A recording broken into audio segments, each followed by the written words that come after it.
Hello and welcome to this interview in the series that is all about empowering a league of extraordinary mothers on how to lay a strong foundation for health and happiness in our teenage girls. Today's interview is with Erin Elizabeth. Erin started out her teen years working in a green nonprofit for 4 years. She is now a long-time activist with a passion for the healing arts and has been working in that area for a quarter century. Her site, Health and Art News, is barely 4 years old, but has already cracked the top 20 natural health sites worldwide. Thank you so much for being with us today, Erin. Thank you. Thank you. It's an honor to be here, Edwina. Thank you for having me. Thank you. To tie in with the first interview in this whole summit, which was with Jacqueline Way, and she talks to us about the incredible power of giving and the effect that that has on our mental and physical health. I'd love you to talk about how you got into working for a non-profit in your teenage years and what you saw as a consequence of that. Sure. I suppose that my parents, and I've never said this before, but the more I think about it, that they were activists, or they are, still, and they're alive and married and wonderful in their own right. And we worked with nonprofits. My father actually ran a nonprofit and helped start a chain of credit unions where we lived for people because, you have these banks and they have all these fees, and he even helped for low income people. And then I started a group that was a peace fellowship for our community, and that would have been in the 80s, for young people to get together, whether it was peace to want peace worldwide, or kind of it had a big scope of what it covered. And I think it grew, I was told, to thousands of people after I moved away, went to college, and my folks moved as well because my father had a job change. And then when I started college, I began working for an organization still around today called Citizens Action Coalition. So I would have been about 18 in the 80s when I began that. And it was a group that is still around that would stop large kind of monopoly utility companies like we still have here, at least in the US today, where they were doing basically illegal rate hikes on the people, where they're already paying so enormous amounts for their electricity or their power or whatever it might be. And we were able to fight and then get them money back, where they'd say, wow, I'm getting $100 back and my bill was only $50. Now I actually, or something each person. And it was millions of dollars that we were, and that was just part of what we did. We also worked with in environmental sector, whole environmental group at trying to work with the EPA, the Environmental Protection Agency, at getting them to do their job, because so many times here in the United States, the EPA, instead of looking out for the environment, is really just looking out for those big corporations. So they're lapdogs than the watchdogs. So I did that for 4 years of college, and yeah, it was really neat to work with other teens that were there, and mostly older. I was probably one of the youngest, and I somehow did this while I was going to school full time. And then we also organized one of the first farm aids that was so Farm Aid, like with Willie Nelson and all the big musicians, and Dick Clark organized that. So we had one of the first ones in the Midwest in our town, and then we were part of that as well. And we did organized a lot of live music events. So I would help with fundraising by doing live music events, but Farm Aid was probably one of the biggest. And now I guess it's a really big deal. But even back then, I think the first one we did was 1990. And that was, obviously it had a great great turnout, and it was a lot of fun too. So it was, I think it was better for me to be working there than maybe at, I don't know, like if I've been working at a fast food restaurant or something like that. My first job was Baskin Robbins, and that was, not very healthy, and I ate a lot of ice cream at 15. So, my first job where I'm at a company, not babysitting or something. But this was much more healthy, and I learned so much. So the more I think back to it, I really am grateful to them that I was able to do that. So it's pretty neat. What an amazing experience. Yeah, so yeah. As I have been doing research for this interview, you have had so many challenges that touch on all sorts of subjects that we've had throughout this summit. And, you know, one of those things that you talked about much earlier in your life was the Trichotillomania. Did I say it right? You did, yes. Trichotillomania. Yes, Yeah. that's correct. So look, I think it would be great if we spent a minute touching on that subject, because most people will have no idea what on earth we're talking about, but you may be familiar with some of the symptoms. So could you tell us a bit about what that was and your experience with it?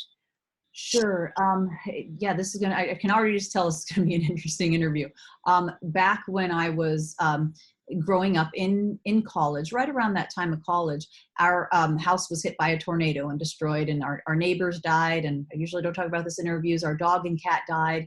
And it was very sad, obviously extremely tragic. Our house was, you know, a 2-story, 4-bedroom house, just gone, nothing left but the foundation. So I think it's usually brought on by extreme stress, and I started pulling my eyelashes, and I didn't even understand what that meant. Now, most men or women who do it tend to pull their hair, and I went to actually in the Midwest in a well, not a small town, a mid-sized town where I was going to university. I went to a support group meeting once I finally was reading the magazine called Health Magazine. I don't know if it still exists. And I saw a woman holding a clump of her hair. And I said, Tricho what? You know, I didn't know the name either. And I'm so grateful that I saw that, went to a support group, and there were 40-something people there on like a Sunday afternoon. And so a lot of women wearing scarves because they had pulled all their hair, and men as well. And so it was before, I think it was just before I found my birth parents. So then I'm adopted. I found them.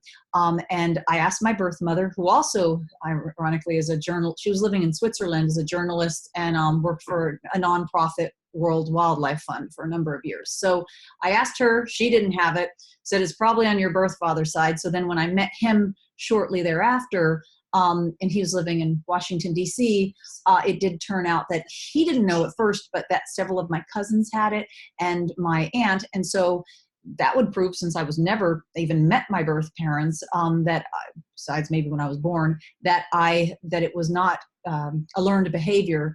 And so its effects, I don't know the number of people it affects, but I know that it's, especially after I discovered what it was, that I would just run into people left and right, and especially even more so since I've done videos and interviews about it, that it's really rampant, and some people will just not talk about it or try to hide it. So as I did, so right around the time of the tornado, finding the birth parents, everything else, my doctor said, oh my gosh, okay. So he put me on Prozac, said this is going to solve your problem, which is an SSRI and can be very dangerous. And it didn't make any difference. And then after college, I moved to Los Angeles. So I think it was about 23 when I found a hypnotherapist who I still talk to today, is a good friend all these years later. And she did one session with me, and I went in, and I said, I don't think, oh, I know. When the doctor put me on that prescription, he said, you know, your type A personality, and he had a number of degrees besides a medical doctor, but he was, and is supposed to be heralded, you know, this heralded doctor, more allopathic. And he said, you'd never be able to be hypnotized anyway. So she said, yeah, okay, whatever. So, and I've still had this belief, I don't think I could be. So we did the session, and then I said, well, it's only been, she did the whole, you know, she put me under, so to speak, and then we're done. And I said, it's only been 5 minutes. I don't think it's going to work. And she goes, have you looked at the clock? And it was like 4:30, and I'd been there. I think my first session ended up being a few hours. And I was shocked that I was completely under, and I was able to quit the Prozac. I would always recommend someone do that I would say that one should only do that under a doctor's supervision, but I weaned off very quickly.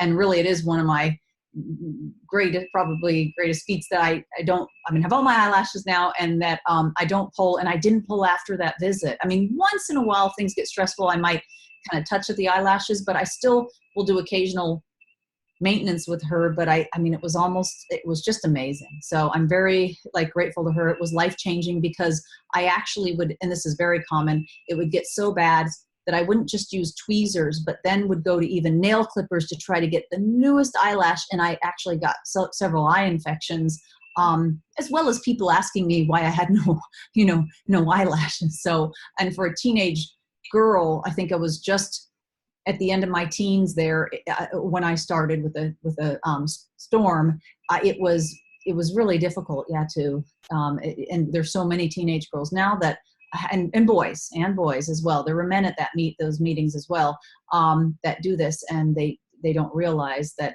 how effective hypnotherapy can be. So, and yeah. Well, as I mentioned, when we were talking before we pushed record, I'm actually part of a mastermind here of businesswomen that are, trying to get their businesses up and running.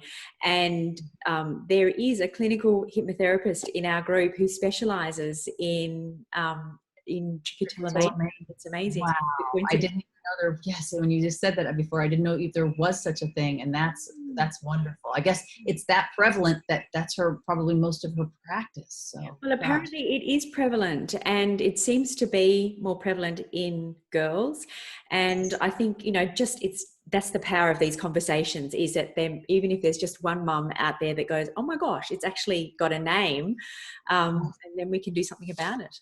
That's what these conversations are about. It was so great for me then to not be on that SSRI that didn't do well anyway, that can be very dangerous and has, fluoride. It's one of the main, it's definitely a fluoride drug, which would not be good to take long-term. So I was grateful. Yeah, so grateful. And I'm glad that there's someone there to help women, young girls, and anyone. So yeah.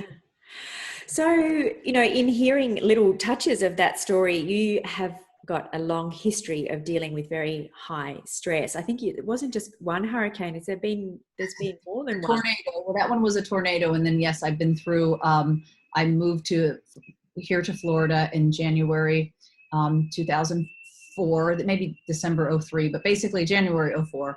And that was one of the worst years on record. I think it was, or one of only to be beat by the next year, 2005. So the first year I had old timers, and I was in South Florida, so Miami area, and they said, by the beach, and they said, we've never seen anything like that in 95 years, so don't you worry. And then the next year was worse, and they said, then by that point you get to know your neighbors when there's a lot of hurricanes, and they said the next year it was even worse, and they said, I hope you didn't bring this here. Like, sorry, it wasn't me, the winds. But yeah, and then we've been through two, we were on they can't see outside now, it's dark, but we're on a barrier island, which is, I know, probably crazy, but we've been through two big hurricanes in the last 11 months. You probably heard about maybe Puerto Rico and what happened there with Maria, and then we were a direct hit by Irma and Matthew, which really didn't hit South Florida. I'm so grateful because they've been through so much already, but hit us. But yeah, Katrina hit us too, that hit New Orleans, and of course was devastating there back in the earlier 2000s. But yeah, so I've been through 20 something named storms, and then had a tree come through the bed and smash onto the bed, or smash on the bed I was sleeping in and miss me by a foot or two, and it was in the newspaper. But I think it's just it's not the stress that happened, it's how you deal with the stress. So I probably didn't deal with it well, and I'm still seeking to deal with it better when there are storms. But just know that, hey, I've been so grateful to have made it through all these, and it's really just how you deal with the aftermath, so to speak. We had to gut a lot of this house, rip out walls, rip out ceilings, roofs, put new roof on. But you know what? You just know that, hey, it could always be worse, and we're lucky that we're okay and everybody was all right. So. Well, I think that stress is something that is so prevalent in everybody's lives. I hope not the levels of stress that you've clearly had to try and work out how to cope with, but it sounds like you would be able to share a few really key ideas on dealing with our, stresses that inevitably come up in everybody's lives. So what are some of your, key strategies for dealing with stress? Well, it's hard with the hurricanes, but thankfully that wouldn't affect everyone. But one of my new things, which I've done it before and then I kind of fall off the wagon, but it's really good organization. Now that might seem, even in my teen years, sometimes I think I was better at it than now, but I'm getting better. And that may sound strange that may be the first thing off the top of my head, but so often we're dealt these blows And if anything is disorganized, whether it be, you know, you have everything organized on the computer, you've got all your emails, you take care of the email box, you've got your kitchen organized, your food, because so often, oh my gosh, I didn't go shopping, we're stressing out and doing things last minute, which I am known for, but that I have that food available. I've got my appointments, or whether you're a student or a mom with the children, that you have that you plan things out, honestly. That I think that is so helpful when, especially for moms with kids, that they're planning these things out ahead of time and helping maybe the kids to stay organized. And at least when disaster hits or there's something really stressful, it's not like it's kind of like preparing for a hurricane, that you have all those things. You've got the food, you've got this and that, but the same in daily life. And I had a roommate in college that she used to say that even if my life's a mess, at least the apartment won't be, for instance. And we'd have everything so incredibly organized that it just made it easier. Kind of like the Japanese or different cultures with their feng shui, they want everything in place. So I don't know, that's just the first thing off the top of my head. I just love it that you threw out something that I completely wasn't expecting. I absolutely agree with you. I thought you were going to say, you know, go for a run and, you know, using your body, physical exercise and nutrition and mindfulness or meditation. You know, I just wasn't expecting that, but I love it. And you're absolutely spot on. No question. And I think those things are helpful, and definitely, yes, I like to, and I seek to always take more time to meditate. And I saw actually done a few interviews today, and in between I saw a meme on someone's page, or it popped up in my, I don't know where it was. And it said, when you're stressed out, or when you really feel stressed out, let me have to get it right now. But if you're really stressed out, don't quit. You don't have to quit. Just learn how to rest, learn how to breathe. So there have been times with my website where it gets so stressful, and we were talking earlier about if you have a thin or thick skin. So I don't always have a thick skin when we get some of the haters that come in. And I mean, it's amazing what, I don't know where they come from, but just what they will try to do to you know, all sorts of crazy stuff. But if I'm able to, now I have to not lose my train of thought at 9:45 p.m. here. But if I'm able to, I know, I was going to say that I wanted at times to just quit the site. But instead, if I just step back and learn to rest, take a break and breathe, even if it's not, you know, or take a few days off and try to ask one of my team members to manage things, as opposed to saying, that's it. I'm just going to take the whole site down. I've done it once or twice where I feel like that. But I think instead to step back and breathe, or in a situation like if you're with your child and it's that arguing and everything that it's no one, I mean, it's just going to just get worse and worse, or the energy is going to get in a bad way, maybe negative way, higher and higher, escalate. It's going to escalate, that you just take a time out.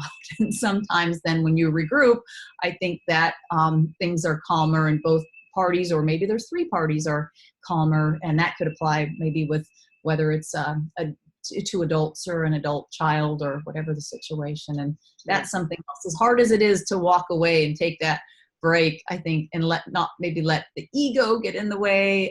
But I know that can help, at least with me. Yeah, absolutely. And you know, just not long ago, so my youngest is 10, and then I've got two teenage girls in the middle that are 14 and 16, and an older son that's 18.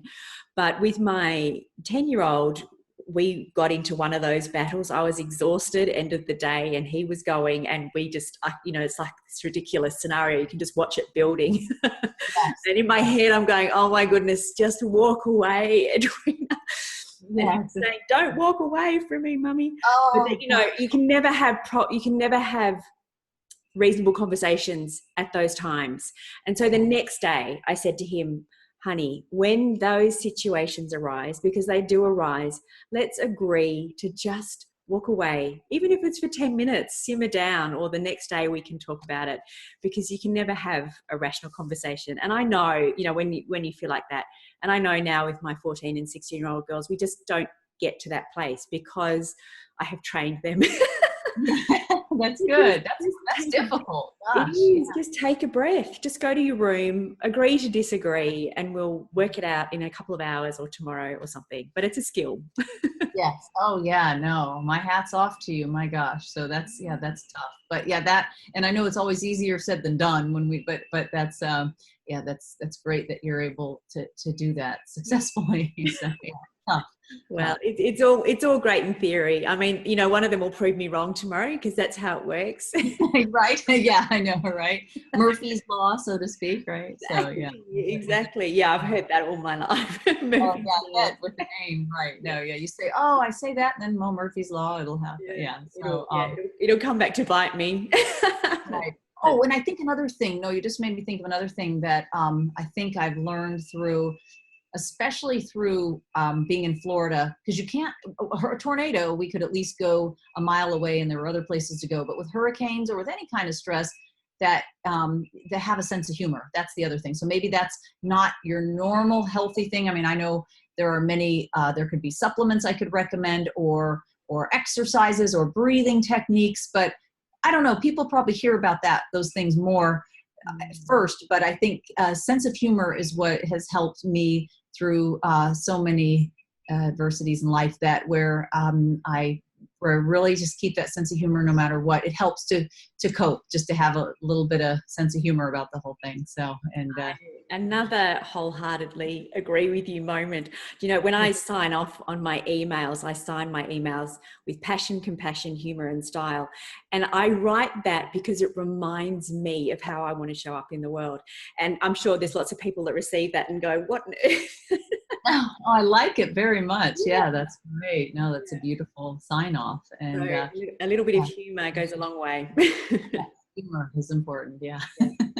So I've got this huge long list of things that I want to talk to you about. But what I think would be fantastic, being the last interview in this summit, is if we can pull together your wide breadth of knowledge and just do a little bit of a recap on some of the things. This is all about laying that foundation for health and happiness. And we know that our gut and the gut microbiome, a few of the speakers have touched on it.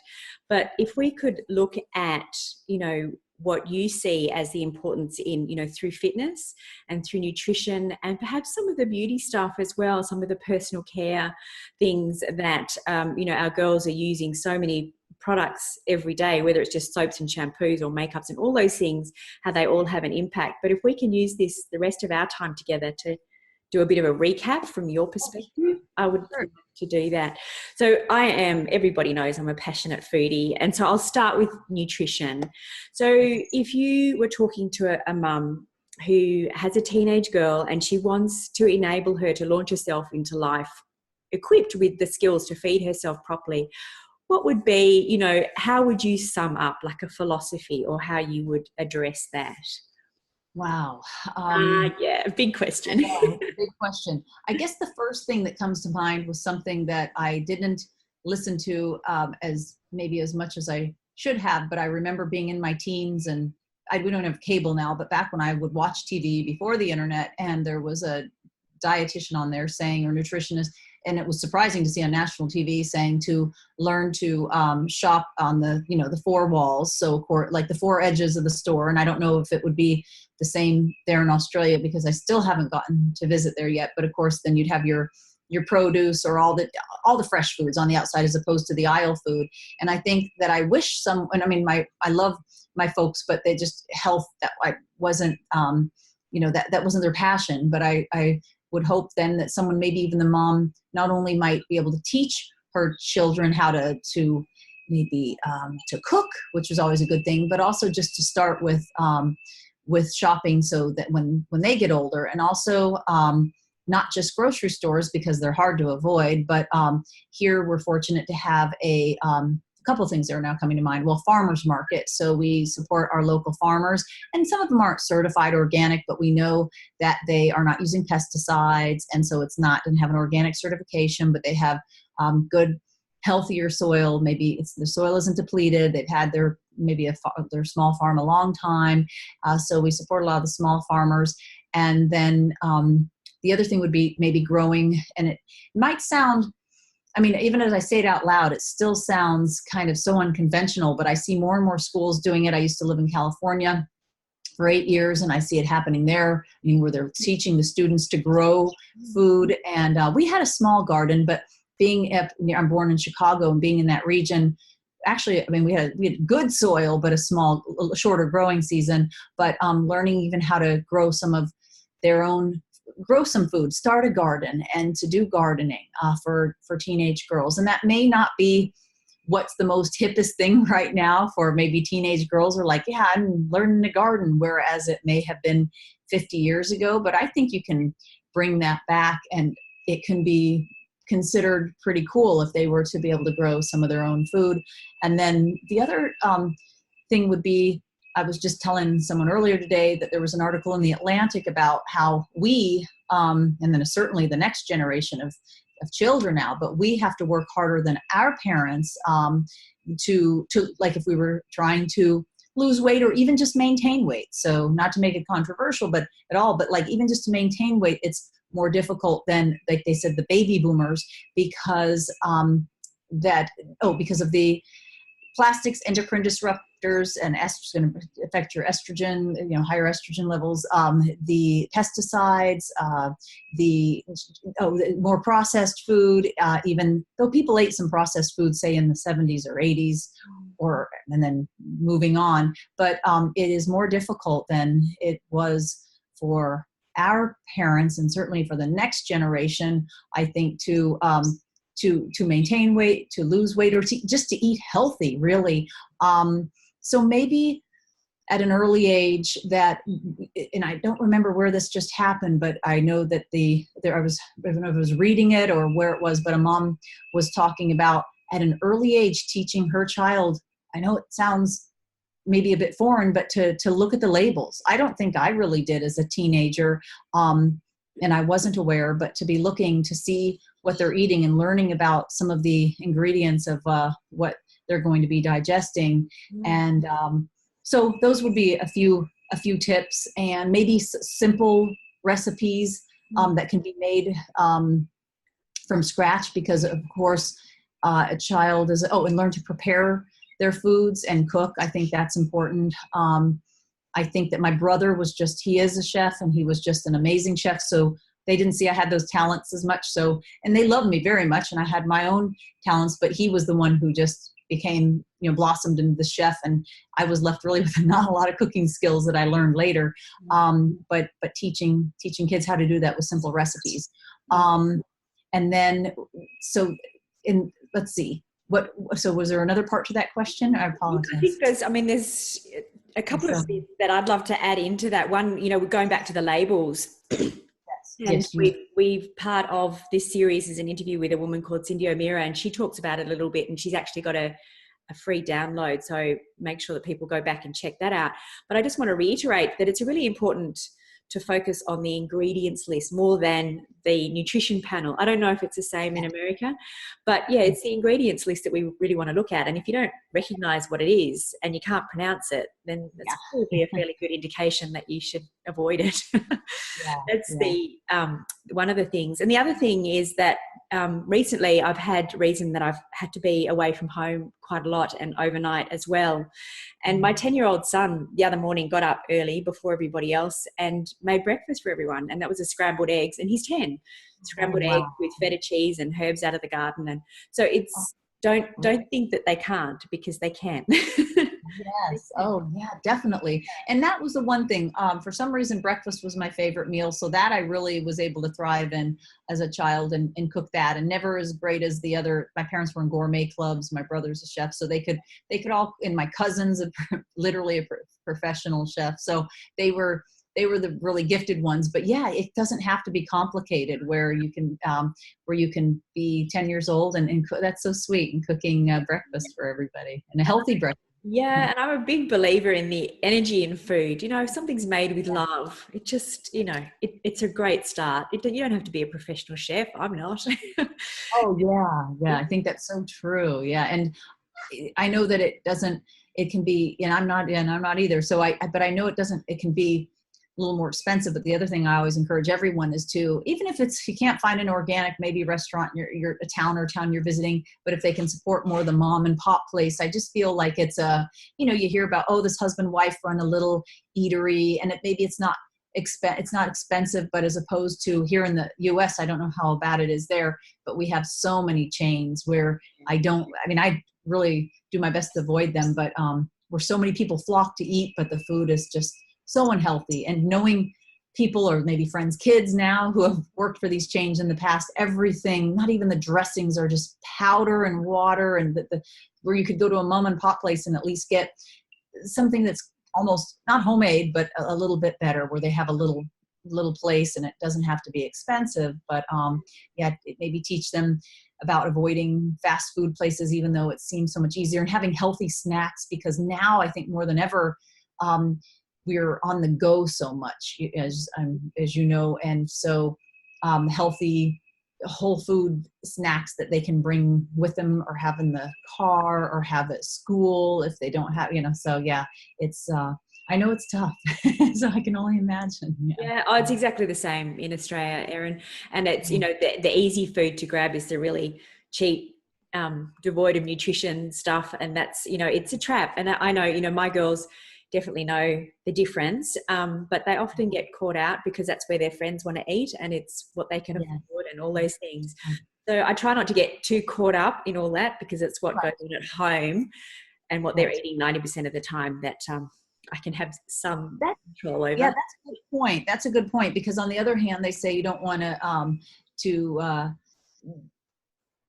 deprive one, even for adults, deprive yourself maybe of that occasional piece of chocolate cake, or like eating out, like you said, at a place they won't normally do, because at home they're eating, like you said, 90% of the food healthy. So once in a while they're going to have something that might not be as healthy. But I think if it can make it the whole other extreme where you're just too concerned. So yeah.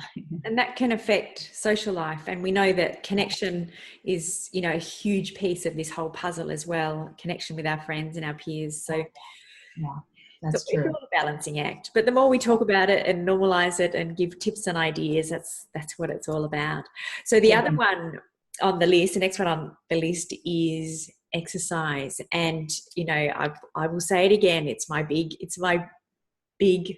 Everest that I'm endlessly trying to incorporate more exercise into my life. It's not something that I do easily, and my girls have watched that and they are the same. So I'm always looking for ideas on how to get them moving more and me moving more, because I know that it's possibly even more important than nutrition. So how do you incorporate movement into your days? Well, I know that the part of it was to make it habit. I know, like with my folks, who are my mom is I won't say her age, but well in her 70s. My dad is 80, turning 81, and that they kind of make it habit. But it's good because they have a dog, so they have to go on that hour. I mean, they feel the dog needs an hour walk, so which is good. They spoil that dog, so they go on that hour walk a day. But almost if it's habit, and when I'm adopted, my birth mom's in Europe, and when I go see her, after we eat, it's just habit that, well, Switzerland, it's beautiful. We go on a walk, unless it's the middle of winter, I guess. But so we, it's after dinner, we wait a few minutes, and then it becomes habit. It's like a custom or something that we're going on that walk.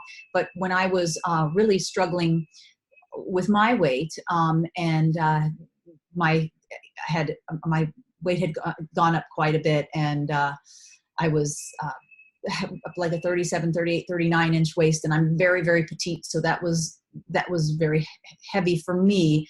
I switched from trying to do high intensity workouts. Like, I think so many people will just be like, oh my gosh, whether they have women, especially sluggish thyroid, or even with teens now, you have, especially with women, autoimmune challenges, that maybe getting out there and doing this high intensity at the gym is just, it's kind of a daunting, task. So I switched to gentler exercise, like Pilates and yoga, which wasn't so stressful, because I know that my cortisol levels were too high. So the more I just worked out, actually the bigger I was getting. And when I switched to more relaxing exercise that may not seem as difficult like Pilates, but it still takes discipline, or yoga where you can go to classes.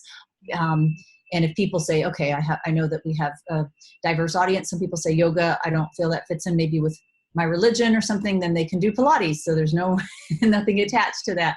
And that they can go to group classes or even just mat Pilates classes.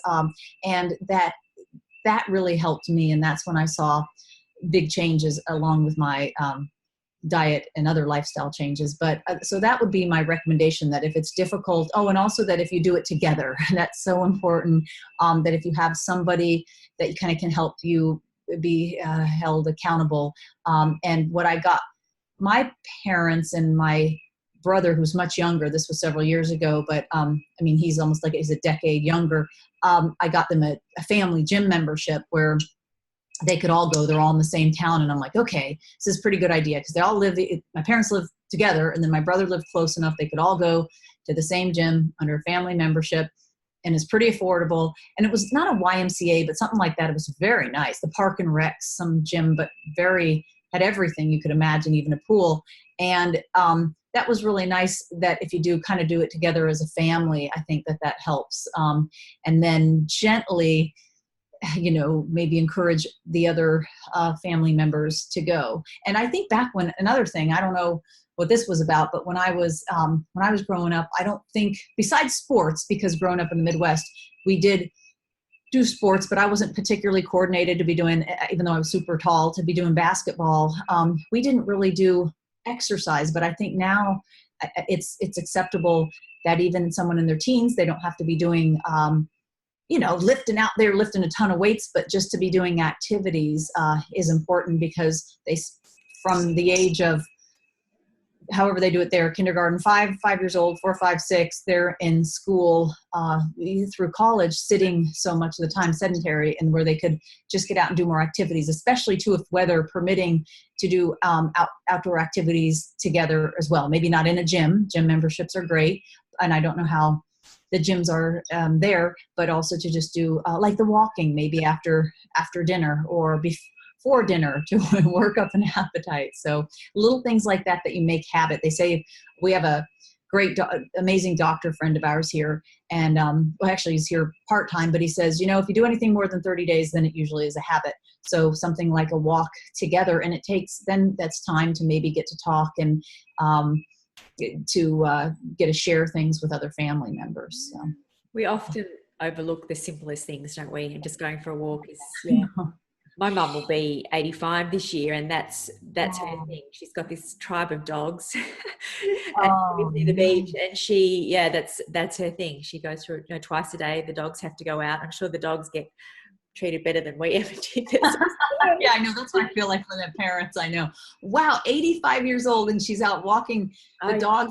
In the U.S., you don't unfortunately hear that as often as you should. I mean, my folks are in their late 70s and mom later 70s and 80, but that's amazing. So 85, no wonder she walks the dogs twice. She's out there walking all the dogs twice a day at 85 years old. That's amazing. Oh, wow. That's great longevity. How many?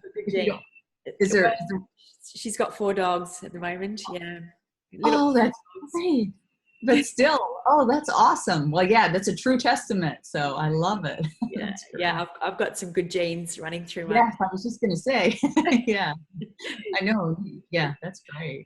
All right. So let's look at, so we've done a bit, we touched on nutrition and exercise, and now personal care. And just before I forget to mention it, because we've just been talking about my mum, and she often gets told that she's got fabulous skin, and what's she done for her skin routine, and all she's ever used is one moisturizer. That's it. I don't think she's ever toned or scrubbed or had a facial in her life.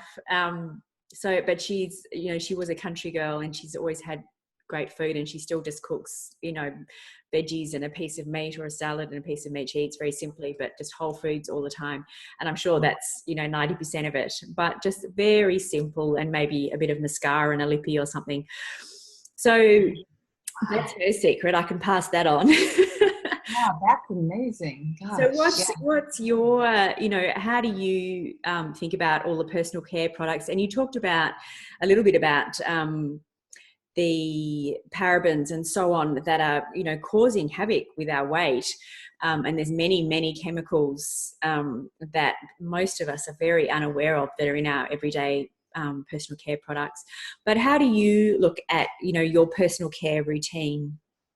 Yes. So I think it was when I was a teen, I was using all those products that would have phthalates and methylparabens and all of that, not knowing any better. And now, thankfully, I think there are more. I don't even know if we had a health food store in our hometown, not until I was probably near high school graduation. But now, thankfully, we can have, and hopefully they're in the area you are as well. Well, first of all, we can order things online, or we can have health food stores where usually that's a good start where, and they may have times where they have sales, or maybe more of a discount health food store where you can find brands that would be, first of all, that would maybe be tested on animals, because if they have the bad chemicals, then they probably have to be tested on animals. So they're not tested on animals. They would not have the phthalates, methylparabens, or you could get like even a non-GMO product or organic product, but I don't think it has to cost a fortune either. I know a woman who looks, when I lived in LA, she's kind of a famous Pilates instructor now, and see her on TV, but she used oatmeal, like an oatmeal scrub that she made with oatmeal to wash her face, and she would go to the stores that more of the folks from India would go, because in Los Angeles, we had a big choice of places to go, and just use a fresh rose water on her face, and like a rose water spray in glass, and that was inexpensive at the stores there, and it could be more simple. And I guess I do the same, in that I probably keep it simple and not too complicated. But I realize, wow, like suddenly I'm getting older. I try not to look at just age as just a number, but I would say that because can be a workaholic, that I am seeking to spend, we talked about like being organized, but also I'm seeking to spend more time to have self-care and to take breaks for myself, like have a nice bubble bath with maybe, like a bubble bath, or it can be cheap though. You could have just magnesium flakes, or suddenly the name is escaping, Epsom salts, which are so healthy and detoxifying, that are so inexpensive. Get a big old bag of Epsom salts and take a great Epsom salt bath. And then my main thing is to make sure that my products are clean, and sometimes simple ingredients. And again, sometimes some of those things can come right from your kitchen, like the woman who inspired me, who would literally use oatmeal or a little rose water. And it was funny, I have no idea why I'm mentioning this now, but I saw that Mariah Carey, I don't know why I'm saying this, but I just saw that she had said, she used an organic cornmeal scrub, because people think, wow, she must spend millions of dollars, was Mariah Carey. But she said, I actually use cornmeal, but it's not GMO, it's organic or something, a gentle, nice scrub with a little soap for my exfoliant. So even if someone's on a budget, and especially teens, if they're like, look, I can't go buy these expensive brands, but here in the United States, another job that I'd had in my life was being one of those women who would spritz the people in the, I don't know if you have them there, but we have the big malls where you walk in, and I don't want to say all the brands, but they have all those big, the high-end brands, and I'd spritz them with perfume. And you would look at the labels of these extremely high-end brands. You could have a $100, $200 or more bottle of skincare. But if you look on this, like the Skin Deep or the EWG.org, if you look at those sites, all they do is rate them. They're nonprofit. You see how toxic those brands are, when instead you could use something more natural. And I only wish I would have known about that as a teen. But it sounds like, yeah, your mom's doing a good job too, probably just using the same one moisturizer. And I think sometimes less is more, that we feel we have to have this huge, of course they want us to believe this to sell us this big line of products, but we could have a simple regimen. And so I tend to run extremely dry skin, dry sensitive. So I do need moisturizer. But yeah, I don't have to feel that I have to have like 15 different bottles or anything like that. So, I usually just use an oil at the moment. I think I've got sesame seed oil. I might use coconut oil moisturizer. That's, that's about the extent of my skincare routine. You have great skin too. So yeah, that's good. Do you get, now I know I'm asking questions. Do you go in the sun much, or how do you, just a little bit of sun, or just this is probably a fantastic question and a really good thing to talk about a bit more, because, we in Australia particularly, we are so scared of the sun, and we've been trained very strongly to be scared of the sun. And I have a slightly different slant on that, in that I think it's really important to get sunlight on our skin. And, we have these epidemic, we've always got one extreme or the other. And now everybody's scared of the sun, so nobody's got enough vitamin D, which, obviously we need. So I try to get, I just look for the sun. I've got to be honest, but I'll avoid it. I'm not silly about it. I'll avoid the sun, for the middle part of the day. And we live near the beach. So if we go to the beach and it's hot in the middle of summer, I'll go after 5 o'clock, so I don't have to put sunscreen all over myself, because I hate all the chemicals. Right. And we'll go at the end of the day when it's still warm and we can get in the water and enjoy it. Then that's just how I do it. Yeah. Yeah, that's great. No, and I've probably, having lived now over half my life in coastal climates like Southern California or Florida now for so many years, if I'd gone back, I probably would have used an organic or better sunscreen on my face. But what happened was, when I moved to Florida, especially, we were caught outside in a line waiting for something, and I got a bad burn, and everyone explained, you're going to have to get a little bit of a quote unquote base tan, because we are the sunshine state. Even California is the golden state, but we're the sunshine state. So but now I seek, that's another thing that finally that I will do my best to.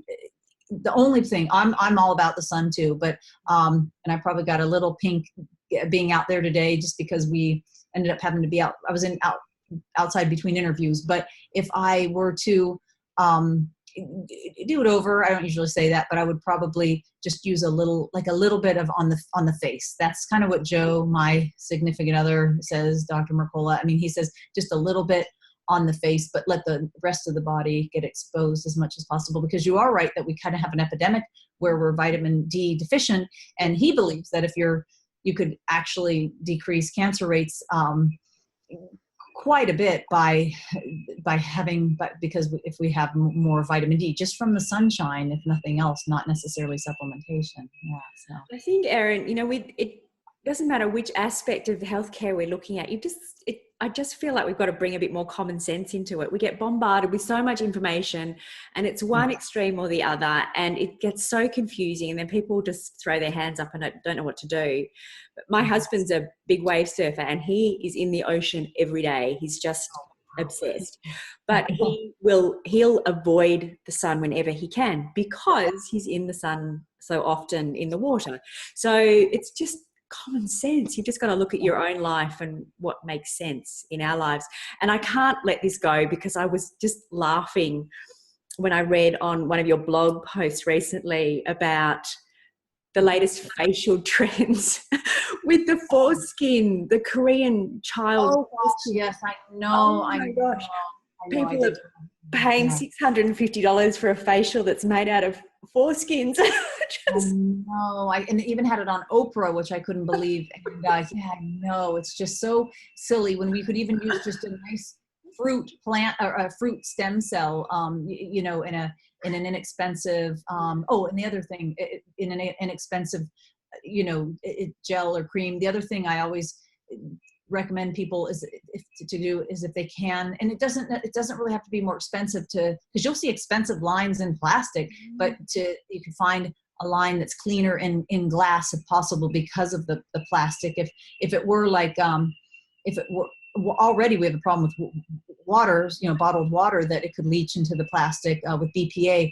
But if you have anything that has a fat content to it, like a nice thick face moisturizer, it's in a plastic container, if it's possible to find it in glass, even if you have to look a little bit harder, or do what if you use an oil, if you can find it in glass, or do what the woman I was saying did and use oatmeal and a little cornmeal and rose water. So, but yeah, it's glass, but definitely we all buy products. So I do my best to to find them in glass, and even if it's like they have a 20% off day at the health food store one day a month, and I'll be there because you can get a nice discount off your products. So, yeah, I do the same. I always look for glass, and I probably am a bit of a hoarder of glass jars. I'm always saving them. Oh yeah. If I have to get something in plastic, I'll often just decant it into glass after. More, yeah. I know you know all that. Yes. Well, it's one of the pieces of the puzzle. Yeah. We have got to the end of our 45 minutes. It's amazing, isn't it? Anyway, you've covered so much, and it's been a wonderful interview. I know you've got a free gift for our audience. If you want to take a minute just to tell them about that. Sure. So on my site, which is healthnutnews.com, no spaces or dashes, I have a book that I give away on there. And I think it's right. You used to have to click a link. Now we've just put it right at the top of the page, that they can have sent to them or download. And so it's a book just kind of about my journey, and the protocol, which doesn't have any brands, just talks about different supplementation I used for different health challenges. Sells nothing. The book is free. So it's been, I've been told by the readers, very helpful, and been downloaded many hundreds of thousands of times, just in, I guess, the last 3 years that I have it out. And I've had a few updates in it, and I plan to put a few more in there as well. So if anyone wants to get that, I know it's been helpful for a lot of people. So that's perfect. We'll put a link for it straight under this video, so it's really easy for people to find. So for people that want to connect further with you or learn more about the work that you do, the best place to find you is Health Nut News. Yes. So just like a Health Nut News. So despite the funny name, we cover some lighthearted issues, but also serious as well. So yeah, it's got quite the array. So. Perfect. Thank you so much for your time. And I know it's very late there. I hope you can wind down now. And yes, I'll take a break. No, it's been great, and this has been I feel very comfortable. So great interview, and I'm honored to have been able to get to speak in this event. Thank you. Well, that's wonderful. This is my first time doing all this, and it's the first summit, but I think there'll be more because I enjoy it. It's just so much. I hope so. Definitely. Yeah. Thank you. And I can't wait to watch on the replay weekend, see some of the other speakers. Yeah. Fantastic. Thank you so much, Erin, and we'll talk again soon. All right. Sounds good. Thank you.